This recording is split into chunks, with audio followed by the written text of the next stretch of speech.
And thanks to the program for the opportunity for me to share with you some of my research work over the past 4 years of PhD studies. So as Christian said, during my PhD study, I'm interested in the role of sex in evolution. And so basically I'm asking, what does the evolution of sex bring to the world and how it affects the evolutionary dynamics of living organisms? Yes. So, okay. So in addition to sexual reproduction and recombination that could facilitate the efficiency of evolution in changing environments, which has been already studied in many studies for a long time, separating a single asexual populations into two partially dependent units brings novel forms of interaction during the evolution. So before the sex, evolution only involved the interplay between an asexual population and the environments only. But now, after the evolution of sex, it involves the interplay between each sex with the environments, as well as the interplay between the two sexes themselves. So males and females may have very distinct functional requirements, and this could cause sex-specific or even sexually antagonistic selection pressure on the largely shared genomes of the two sexes.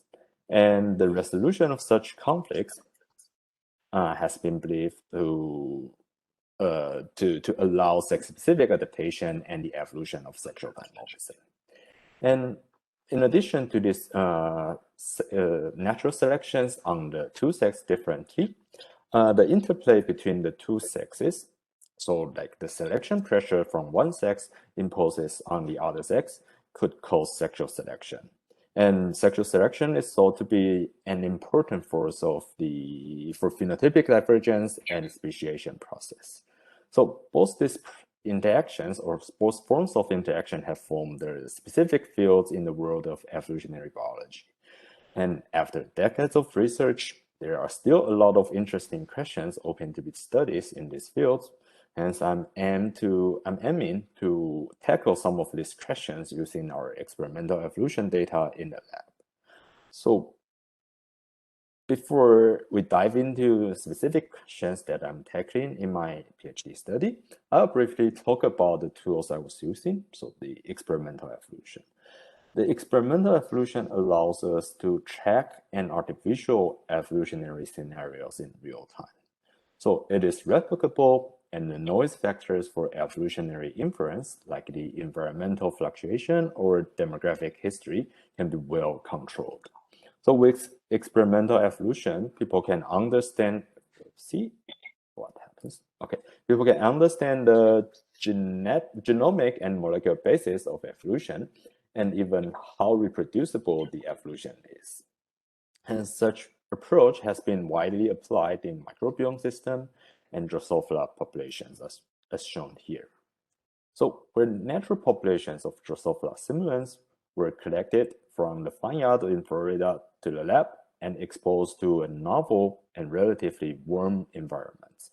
And this evolution experiment consists of 10 evolution replicates and has been maintained in a very well-controlled environment for more than 100 generations. And one unique aspect of experimental evolution in Drosophila I have to mention is that they have sexual reproductive system, and there's a clear dimorphism in the sexes, between the sexes. So this allows me to utilize these evolution experiments to investigate some of the interesting open questions in the fields. So firstly, about the interplay between each sex and the environment, perhaps it's intuitive to imagine that males and females could be subjected to very different or even conflicting selection pressures because they have very different roles in reproduction. But it has been believed that the resolution of such conflicts on a shared genome is very difficult and time-consuming, as the males and females share like a large fraction of the genome. And indeed, multiple genetic mechanisms for the resolution have been proposed, and some have been empirically demonstrated. But most of these were discussed in a macro evolutionary timescale, so which involve the occurrence and fixation of mutations.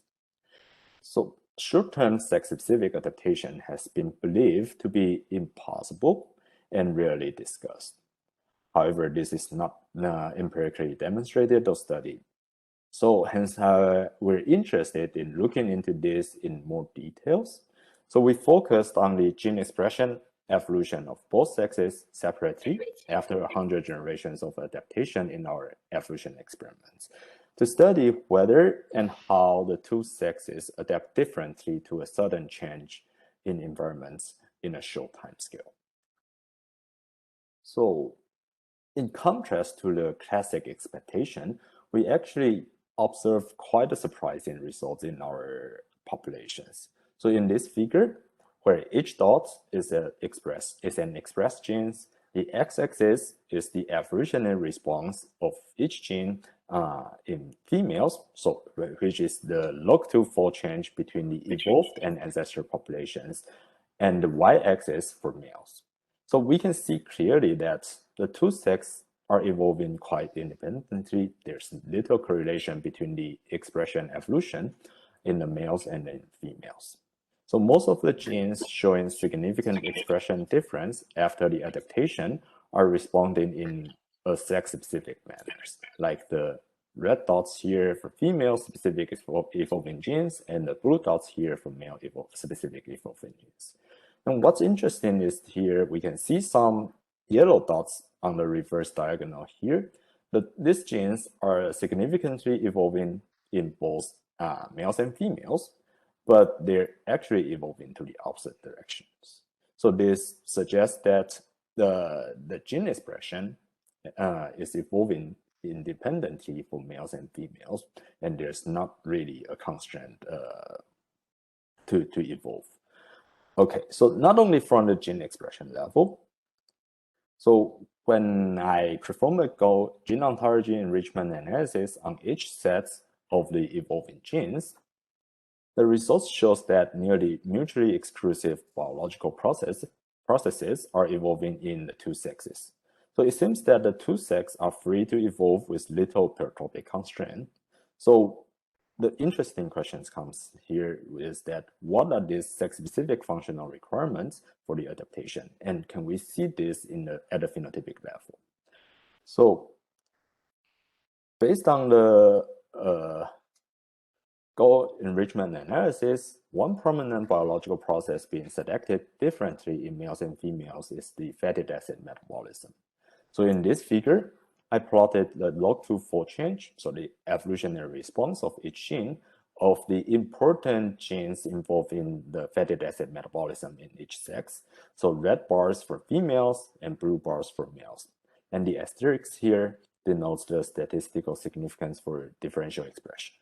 So as you can see, for males, the blue bars here, nearly all the genes are upregulated, no matter they're involved in the synthesis or degradation of fatty acid. In females, the red bars here, instead of upregulation, gene involved in the synthesis of fatty acid show the significant downregulation, and the other genes here show no significant changes. So in a reasonable agreement at the high level phenotypes, when we measure it, these populations evolve for a significant decrease in fat content only in females, but not in males. And next, another biological process on the sex-specific selection is related to neural signaling. So we observed a significant male-specific downregulation in the dopaminergic genes. So the genes that involve in that is related with to dopamine synthesis and dopamine signalings. And since dopaminergic neurons has been shown to be an important factors for several male-specific behavior, so we performed a behavior assay, and I found that the male flies evolved to spend much more time chasing females compared to their ancestor. And we think this may be a result of the male-specific evolution in the dopaminergic neural activity. And in contrast, we also noticed that some genes involved in octopamine synthesis and signalings are specifically upregulated in females, but not in males. So higher octopamine level has been shown to promote female fecundity, but antagonized ovarian dominancy behavior in extreme conditions.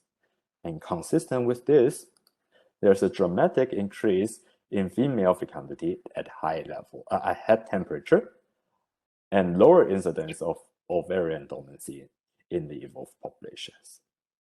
So in summary, we show that in the past 100 generations of adaptation, males and females were evolving very differently at a level of gene expression, metabolism, and behavior. So this implies that sexually conflicting or specific selection could be pervasive as expected. But unlike the classic prediction, sex-specific adaptation could actually happen quite rapidly. So how can this happen is the next question we would like to address here. And we found a potential explanation to this when we look at our data from a different aspects or from a different angles. We found that already in the ancestor populations, more than 90% of all expressed genes, so 90% of the whole transcriptome showed a significant sexual dimorphism in their expression. So this suggests that a sex-biased or sex-specific regulatory architecture may have already evolved to decouple the gene regulation in either sex in the natural populations already. And we propose that selection in the new environments or selection imposed by the new environments may act on the segregating variants in such architecture and then lead to sex-specific changes in gene expression during evolution. And this could explain what we observed. So just to be more explicit about our hypothesis, let's think about a simple example where there's a male-biased transcription factor here regulated by the male isoform of double sex. And just for your information, double sex is a well-known sex-determining genes that could be spliced differently in males and females in Drosophila for different regulation in males and females. And this transcription factor is regulating the male bias of a fitness-affecting genes in its downstream targets. So now let's say this transcription factor has a variance in its regulatory elements, the big B allele compared to the small b allele. And this big B allele will increase the binding affinity of double sex and thus increase the sex bias of the transcription factors and the downstream fitness-affecting genes as well. Then, in our experimental evolution, before we brought the populations to the lab, the sex-specific fitness landscape may look like this. Mild sex bias is required, so the big B allele was segregating at low frequency only. However, when we brought the population into the lab, where is the hot environments, the fitness landscape may change like this. And this requires male flies to have higher expression of these fitness-affecting genes. So during the evolution experiments, selection may act on this big B allele and increase its frequency so that the male-specific evolution, in the transcription factors and the fitness-affecting genes can be observed, as what we see here. So to test this hypothesis, we decided to run the computer simulation, and we simulate traits controlled by 50 additive loci in each sex. But some of these additive loci may have or may confer sex-specific effects and change the sex bias of the traits we're interested in. And we varied the numbers of such sex-specific loci from 0 to 20. Then the simulated population was exposed to a sexually discordant selection region where we shift the trait optimum distribution to the opposite direction by 2 standard deviations away from the ancestral distribution for 100 generations. And in total, 100 replicates or 100 runs of simulation was performed for each scenario. And I compared the phenotypic response in each sex of the populations to see whether or not I can see sex-specific adaptation. And what we see is that when there are more sex-specific loci underlying the traits, the population can respond better to the discordant selection. So sex-specific loci with segregating allelic variation will facilitate sex-specific adaptation as what we hypothesize. And this may not be the big surprise to you, but the interesting questions that arise here is that why are there segregating variants in the sex-specific architecture? Or in another word, how are the variants with sex-specific or sex-biased effects maintained in the population if the sexual antagonism is so strong? So one plausible explanation is that the temperature fluctuates seasonally in nature. So the sex-specific fitness landscapes also fluctuate accordingly in nature. And hence the variance controlling the sexual dimorphism that is relevant with temperature adaptation were fluctuating at a common frequency seasonally in the natural population. So when we expose these populations to a hotter environment, they will have like enough or sufficient standing genetic variation on the sex-specific genetic architecture to be selected for. Okay, so to make the first story short, we found that sexually conflicting selection or sex-specific selection pressure on the shared genome is pervasive. A lot of genes is subject to sex-specific selection, and sex-specific adaptive process or sex-specific adaptation can occur rapidly in response to a novel temperature regions. And we propose that the segregating or the standing genetic variation in the sex-specific or sex-biased genetic architecture is the key for this sex-specific adaptation or for the rapid occurrence of sex-specific adaptation. Okay, and next I will switch the topic to sexual selection and talk about how the love and hatred between the sexes may influence the speciation process during porogenic adaptation. Okay, so before that, to start with, we need to know about the models for the evolution of reproductive isolation during the adaptation. So just a simple example, here we have there's an ancestor population repeatedly adapting to the same or similar environments for 3 times, deriving 3 populations, 3 replicate populations here. And the adaptations may involve the shift of the optimum of an ecologically relevant traits here. So there's a trait shift in the distribution. And if it happens that the selected phenotypes here is not only contributing to the ecological adaptation, but also affecting the mating or reproductive functions of the populations, then reproductive isolation may evolve as a side product of adaptation, which then we'll usually code it as ecological speciations. And there are several empirical examples for this process, like the cryptic colorations of stick insects is actually one iconic trait behind an ecological speciation process. So now, if we look closer at the genetic architecture of the selected traits, phenotypes here, and it seems to be highly polygenic, that adaptation doesn't require the fixation of all contributing loci underlying the traits, let's say.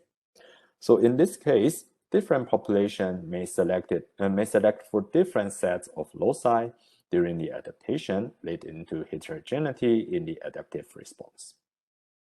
But if all the adaptive loci listed here are completely independent and redundant with each other, then the 3 populations with heterogeneous genomic changes should still be fully compatible with each other. But what if the contributing loci are not fully independent, but there are actually some sort of modularity among them? Then we think that the interplay between the sexes, so the sexual selection, could be the major driver to form such interdependency between the adaptive loci, especially for the traits that is reproduction related. So I'll explain this connection in more details in later slides. But in this case, the interacting loci may be prone to be co-selected during the adaptation. And theoretically, this could lead to First, more heterogeneous response among replicates population, and more importantly, some degree of incompatibility among these populations, although they're adapting to the same environments. Because different adaptive paths taken by different populations may consist of different interacting groups of loci, and crosses between them could break down this epistatic interaction and lead to lower hybrid fitness. And such process is conceptually similar to mutation order speciation model, but no de novo mutation is required here. So we term it as mutation order like speciation model. However, there's little evidence supporting this idea, probably due to the difficulty in finding such replicate speciation events without much confounding effects. However, well-controlled replication of evolution is one of the largest advantages of experimental evolution. And in this previously mentioned experiments we're interested in, we have actually 10 replicates populations.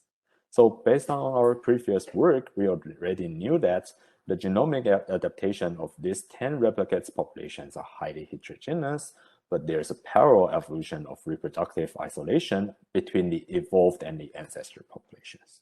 So now we can ask whether the replicates populations adapting to the same environments evolve reproductive isolation among each other or not. So this will then give us a chance to test the mutation order like speciation model that I just explained to you. Okay, so we performed the dialog cross across 3 randomly picked evolutionary replicates and check whether the fitness of the hybrid crosses drops or not. And so basically 5 replicates of 5 males and 5 females in the files were allowed to mate and lay eggs for 48 hours.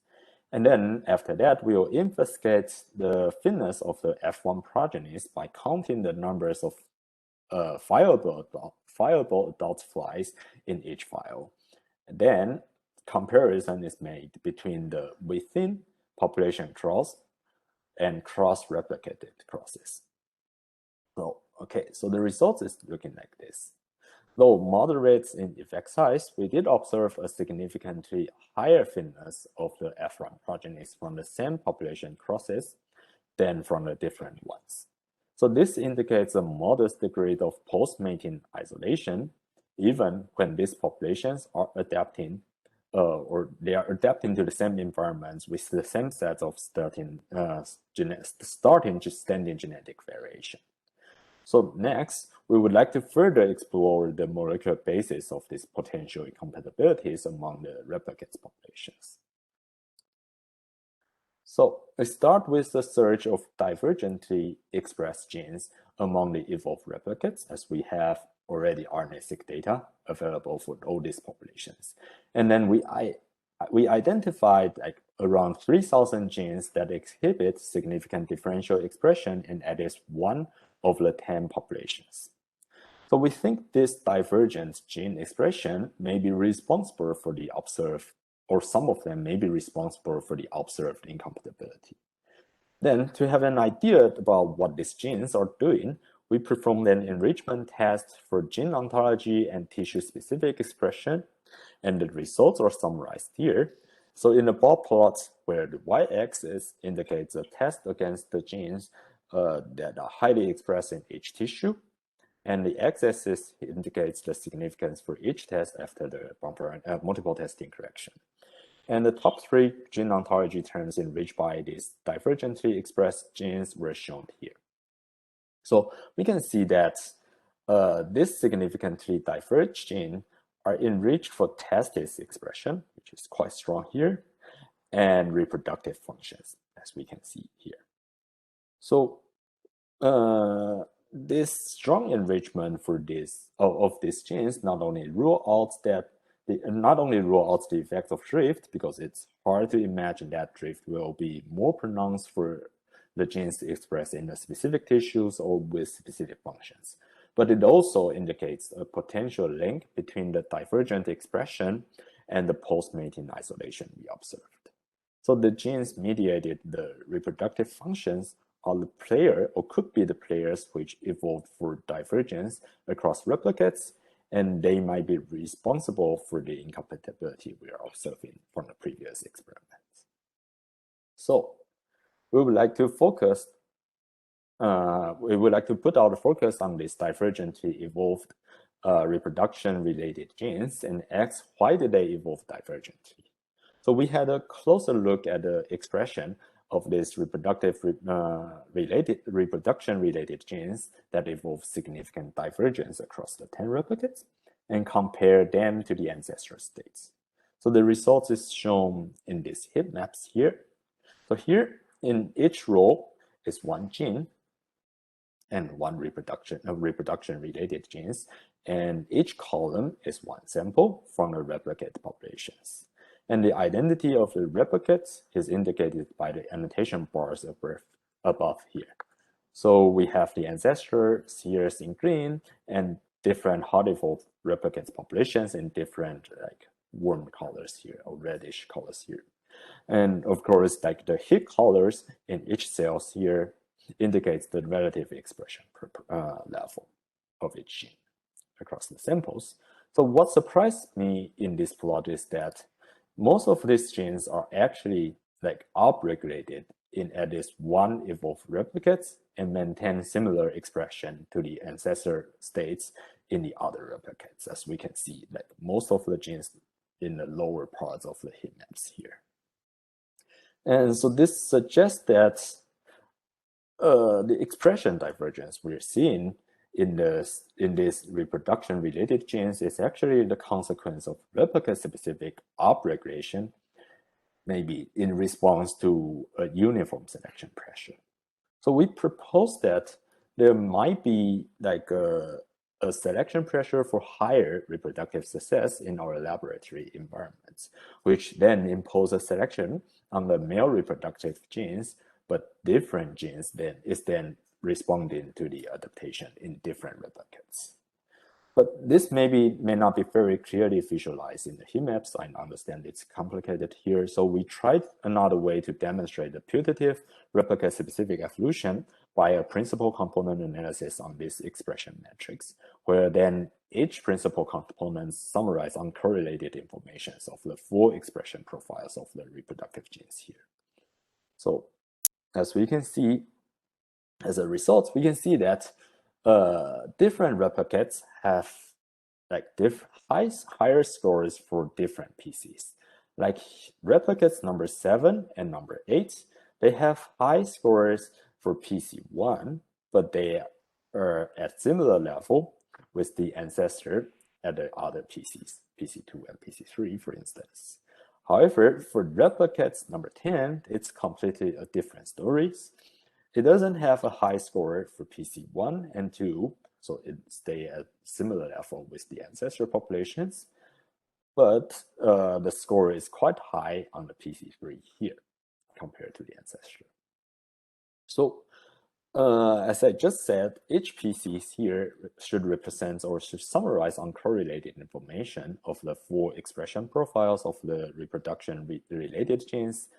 Then each gene may have different loading on each PC, as you can see here. So where I list out like some of the interesting genes having the highest loading in each PCs. And we can see that from the names of it, like their impacts on the reproductive functions. Like here, we have this tumorous testis, TUT here. So when it's mutated, then we will see pronounced like phenotypes in the testis. Or like here, we have some genes that is encoding different accessory gland proteins, which are also very important for Drosophila reproduction. So the most important message is that they are evolving for like different genes are evolving for higher expression in different replicates. Like these genes here are evolving for higher expression in replicates number 7 and 8, but these genes here are evolving for higher expression in replicates number 3, maybe. So I hope this provides a better demonstration that different replicates evolve different sets of reproduction-related genes in response to a common selection pressure for higher reproductive success or higher competitive activity, and which might be a consequence of genetic redundancy and some epistatic dependency between the genes. Okay, so just to have a sip. Okay, sorry. So just to have a quick recap, we observed post-mating incompatibility among populations independently adapting to the same environments. And in different replicate populations, we observe upregulation of distinct gene sets controlling the same biological function, which is the male reproduction. And this could be seen as that alternative adaptive paths were taken in response to the same selection pressure. And both lines of evidence points to an incipient occurrence of mutation order-like speciation process in our evolution experiments. Nevertheless, we're still missing the key components in the model. So why are these redundant sets of interacting genes affecting the reproduction? Or why are there redundant sets of interacting genes affecting the reproduction? So as I mentioned earlier, we think sexual selection may play a very important role here.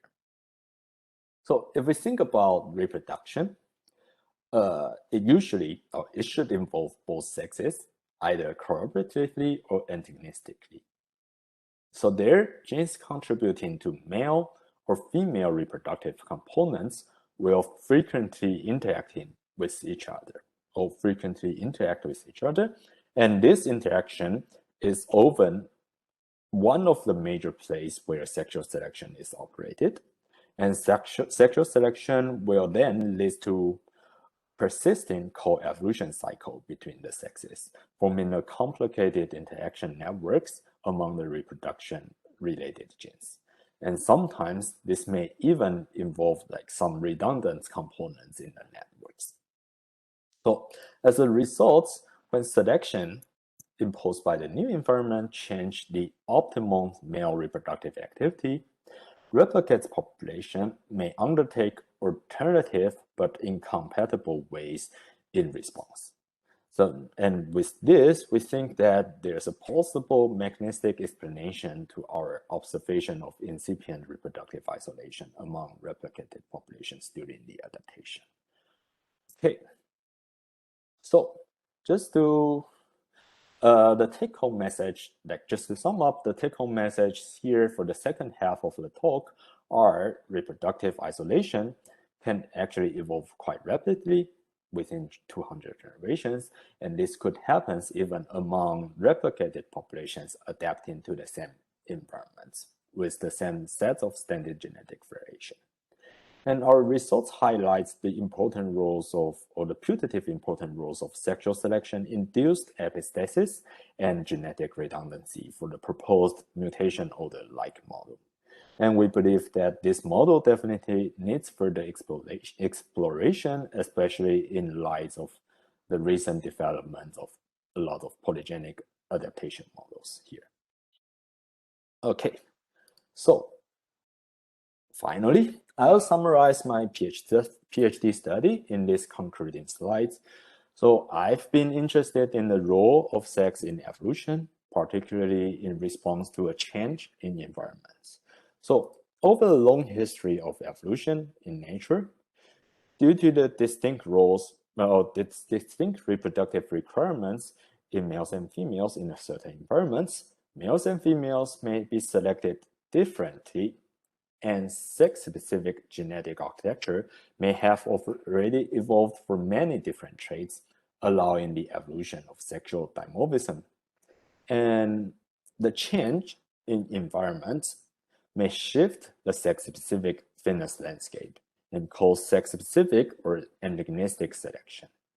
So in my first projects, I demonstrated that sex-specific adaptation occurred rapidly within 100 generations, possibly via the abundant standing genetic variation on the pre-existing sex-specific genetic architecture. Okay, and on the other hand, the everlasting interplay between the sex is another focus of my study, the sexual selection here. And the long history of sexual selection might have resulted in complicated epistasis or epistatic interaction among reproduction-related genes in natural system. And in response to an environment shift, such complicated epistatic interaction and potential redundancy among the involved genes, in combination with the continuous sexual selection, might lead to the highly heterogeneous and incompatible genetic solution, as I showed you in the second project. So I believe both projects here will add a little bit more like novel insights into our understanding on the short-term dynamics of sex-specific evolution and the effect of sexual selection on speciation.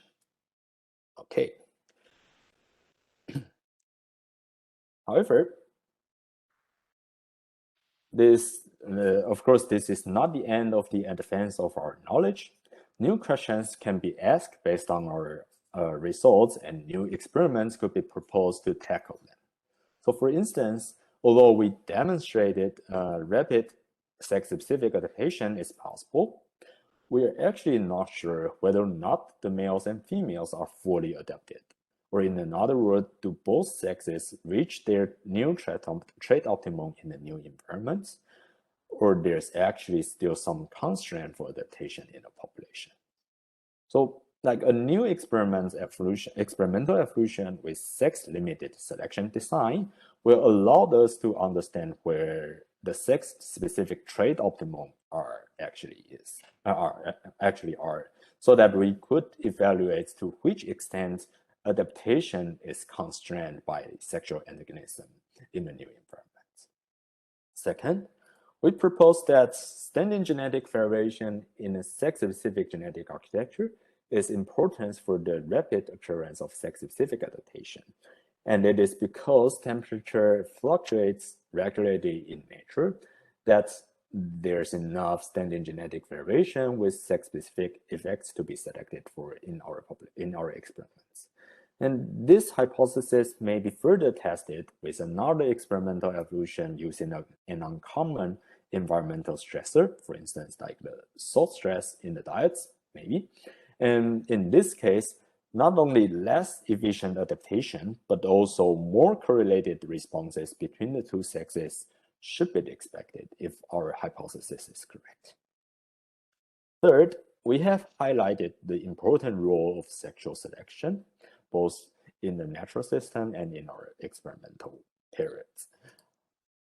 Although we cannot really remove the trace or the track of ancestral sexual selection, we could try to remove the sexual selection in a new experiment by forced monogamous mating in this experimental setup, and ask if we still observe similar patterns of the heterogeneous evolution and incompatibility among replicates populations. And my current prediction now is that actually we couldn't see this anymore if there's no sexual selection, but we will observe a more parallel response among replicates and equal compatibility among replicates. Okay, so finally, the most important of all, in my opinion, is that whether or not we can generalize the results we see in the laboratory experimental evolution to a natural systems, like for sure there will be more noise there in the natural system, but can we really can we find a way to observe some patterns that fits the models that we are proposing here? For instance, like some kind of variation in sexual dimorphisms across like independent clines, or like incompatibility among same morph species of independent adaptive radiation events, like the cichlid fish or some sticklebacks evolution. Okay, so I'm very much looking forward to the answers of these open questions based on our results, either from our labs or other interested labs in the field. And yeah, I'm looking forward to it. So with this, I would like to Thanks to my supervisors for their advices for these years, and the co-authors of the projects for their important contributions on the papers. And of course, thank you all for your attention. And I'm happy to accept any questions.